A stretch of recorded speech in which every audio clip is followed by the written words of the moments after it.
अस्सलाम वालेकुम। आज की इस वीडियो के अंदर हम बेसिकली क्लोव के बारे में बात करेंगे। क्लोव जिससे उर्दू में लौंग बोलते हैं। इसके क्या बेनिफिट्स हैं, क्या इसके साइड इफेक्ट्स हैं, किन लोगों को यूज़ करना चाहिए, किन लोगों को नहीं यूज़ करना चाहिए, और ये हमारी बॉडी में क्या चेंजेस लेके आ सकते हैं। तो इन सब चीज़ों के बारे में बात करेंगे। सबसे पहले बात कर ली जाए तो क्लोव बेसिकली हमारे घरों में डिफरेंट चीज़ों में यूज़ होता है, हमारी हड्डियों में, सब्जियों में। उसके अलावा कुछ लोग इसे चाय में इस्तेमाल करते हैं, कुछ लोग कैवे वगैरह में इस्तेमाल करते हैं।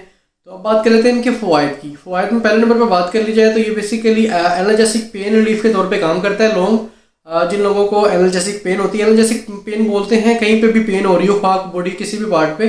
अगर हम स्पेसिफिक बात कर लें तो ये दाढ़ दर्द के लिए बहुत ज़्यादा बेनिफिशियल है। हमारे दांत में दर्द हो रही हो, अगर आप पेन किलर टैबलेट्स वगैरह भी यूज़ कर रहे हैं, फिर भी अगर आपको पेन रिलीफ नहीं मिल रही तो आप एक लौंग लें, उसे स्पेसिफाई एरिया में जो उनसे दांत में दर्द कर रहा है वहीं रख के इसे चबाएँ।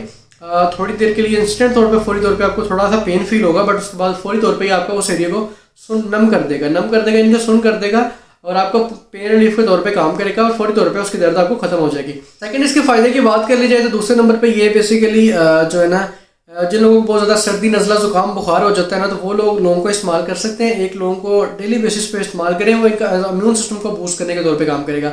आपको पता है जिन लोगों को वायरल इन्फेक्शन बार बार हो जाते हैं, उनका बेसिकली इम्यून सिस्टम वीक होता है। कोविड के टाइम पे भी लौंग का मशरूबात बहुत ज़्यादा यूज़ किया गया, घरों में कैवे बना के इस्तेमाल किया गया ताकि इम्यून सिस्टम को बूस्ट किया जाए। तो ऐसा इम्यून सिस्टम के तौर पे भी काम करता है। उसके अलावा इसके अंदर एंटीबैक्टीरियल प्रॉपर्टीज़ भी मौजूद हैं।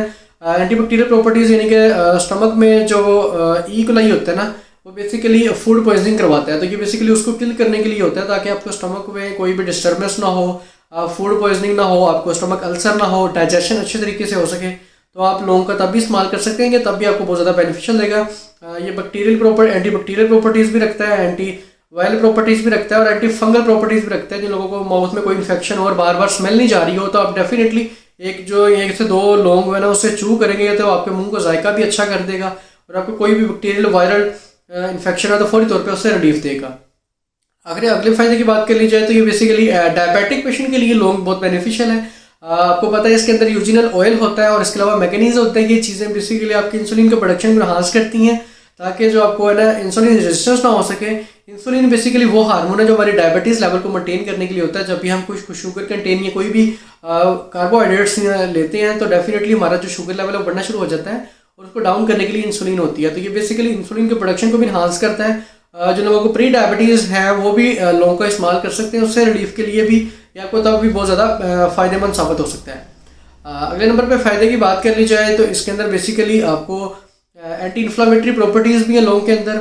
यानी कि जिन लोगों को कहीं पे भी इन्फ्लामेशन है, ख्वाब जॉइंट्स में इन्फ्लामेशन है या बॉडी में किसी पार्ट में भी इन्फ्लामेशन है, तब आप इसका इस्तेमाल कर सकते हैं। डायरेक्टली आप अगर इसे चू करते तो ये ज़्यादा बेनिफिशियल होगा।